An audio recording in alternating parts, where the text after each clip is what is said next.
masih di Apa Kabar Indonesia. Saya Arif Fadil saat ini menyapa Anda untuk meneruskan kebersamaan kita sampai dengan 8.30 nanti. Ini kesempatan yang saya sih tidak berharap ini menjadi dirutinkan gitu Pak Menteri. Assalamualaikum Pak Menteri. Waalaikumsalam warahmatullahi wabarakatuh.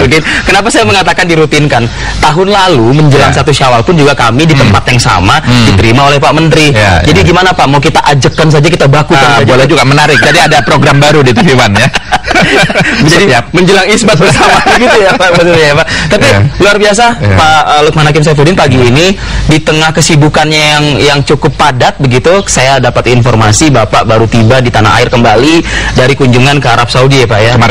Kemarin sore. Ya, ini bukan terkait 1 Syawal pemirsa, tapi terkait dengan 21 Agustus yang mana Pak Menteri harus melepas kloter pertama rombongan haji. Ya. Ada penjelasan Pak terkait dengan kesiapan mungkin Pak sebelum kita masuk ke isbat nih mungkin. Iya, jadi kemarin kunjungan saya 4 hari ke Tanah Suci dalam rangka melakukan checking persiapan akhir dari haji tahun 2015 ini.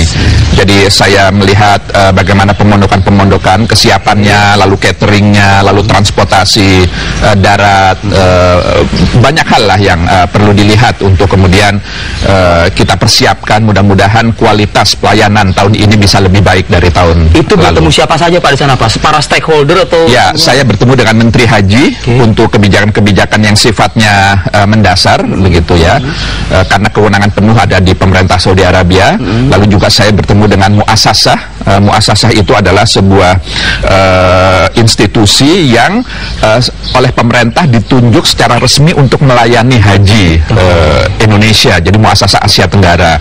Lalu saya juga bertemu dengan tim dari Kementerian Agama yang ada di Tanah Suci, baik di Mekah dan di Madinah. Juga saya ke Bandara Madinah karena untuk tahun sekarang ini untuk yang pertama kali. Ini perbedaan nih Pak ya? Ya, perbedaan. Setengah dari jumlah jamaah haji kita akan langsung mendarat di Madinah. Direct ke Madinah. Betul. Tidak lagi ke Mekah ya Pak? Sorry, tidak lagi ke Jeddah. Tidak melalui Jeddah, gitu. tapi bisa langsung ke Madinah. Langsung ke Madinah. Ya. Mungkin ada hal lain Pak yang berbeda dari 2014 di 2015 ini gitu. Ya, beberapa misalnya mungkin perbaikan konsumsi di Mekah ini untuk yang pertama kali kita akan terapkan selama 15 hari seluruh jamaah di Mekah akan mendapatkan konsumsi. Begitu. Lalu juga yang terkait dengan bis yang beroperasi selama 24 jam untuk memudahkan jamaah menuju haram. Mereka-mereka yang tinggal di luar radius 2 km itu juga kita simulasikan. Kemarin saya sendiri coba naik bisnya seperti apa di Terik Matahari, jadi supaya tahulah bagaimana prakteknya nanti. Di lapangannya gitu. Seperti apa? Iya. 21 Agustus tadi Pak Menteri menyampaikan informasi ke saya. Kloter pertama berangkat. Kloter pertama ya. Running well Pak sejauh ini?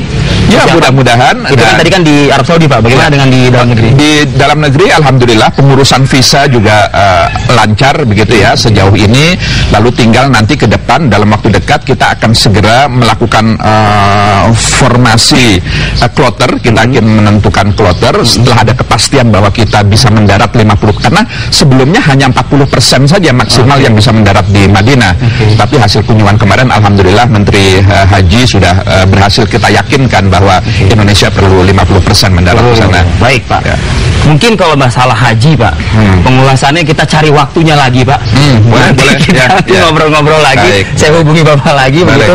Ini saya ingin menjawab kegeraman masyarakat pagi ini gitu. Ini kok presenternya malah nanya haji sih kata dia begitu. Ini kan ini tunggu ini 1 Syawal gitu Pak. Kapan Pak? Langsung ya Pak, boleh ya Pak ya? Iya. Kapan Pak 1 Syawal? Iya, ini yang banyak pertanyaan ke saya. Di Twitter juga tanya, Pak Menteri kapan Lebaran? Seakan-akan Lebaran itu milik saya dan saya yang paling menentukan. Jadi tentu kita harus menunggu sidang isbat. Insya Allah nanti sore. Nanti sore akan kita selenggarakan. Jadi sidang isbat itu nanti sekitar jam 4:30, jam 17.00 akan diawali dengan paparan tentang posisi hilal terakhir sore sampai sore tadi seperti apa, dilihat dari semua wilayah di Indonesia termasuk juga wilayah dunia. Jadi hilal itu seperti apa, dari situ lalu kemudian setelah setelah sholat maghrib, setelah kita takjil, baru kita selenggarakan sidang isbat yang dihadiri oleh seluruh pimpinan ormas-ormas Islam, tokoh-tokoh agama, para ulama, juga para pakar astronomi. Juga kita undang para duta-duta besar perwakilan negara-negara sahabat, khususnya yang MABIMS yang bergabung di Asia Tenggara ini, begitu. Nah, dalam sidang isbat itu nanti kita akan mendengar laporan dari sejumlah pelaku ru'yat yang ditunjuk oleh Kementerian Agama yang berada di seluruh provinsi. Ada berapa, Pak? Ada banyak sekali, jumlahnya puluhan, tapi setidak-tidaknya setiap provinsi itu ada satu. Itu mekanismenya bagaimana, Pak? Langsungkah di Bapak bertanya dan tim gitu bertanya ke pihak yang memantau? Jadi ada tim, ada direktorat tentang urusan agama Islam dan pembinaan syariah yang secara langsung memonitor, memantau seluruh petugas yang ada di provinsi ketika mereka melaporkan hasilnya, apakah bisa terlihat hilal atau tidak di masing-masing titik dari Aceh sampai Papua itu ada begitu. Artinya begini, Pak, artinya mungkin tidak secara langsung mungkin ya Pak ya, Bapak bertanya langsung dengan petugas yang di sana, tapi sudah ada resume lah yang mereka masing-masing memberikan laporan ya.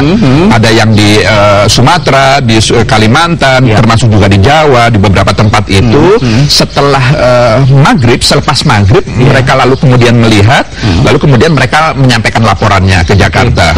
Nah, laporan-laporan itulah yang dibacakan dalam sidang isbat, yang dilaporkan dalam sidang isbat gitu. Mohon maaf sekali lagi, mohon maaf juga pemirsa.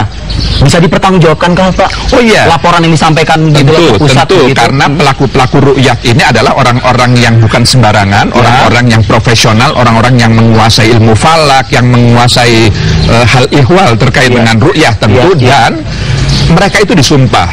Itu yang saya tanyakan. Mereka disumpah dan mereka tentu tidak akan tidak akan main-main. Ini adalah sesuatu yang tidak hanya terkait dengan profesionalitas, tapi ini terkait dengan ibadah, begitu. Pertanggungjawabannya tidak hanya sesama kita, tapi justru yang utama pertanggungjawaban kepada Allah Subhanahu Wa Taala. Baik, Pak. Pagi-pagi Bapak biasa olahraga, Pak. Tapi kita duduk lebih baik, Pak. Iya, baik. Gitu loh. Satu hal, Pak, mungkin nanti Bapak bisa ulas lagi di tempat kita di dalam nanti gitu. NU Muhammadiyah kan diundang, Pak? Oh iya, tentu. Sudah ada pendekatan juga pasti dari Bapak gitu ya, Pak ya?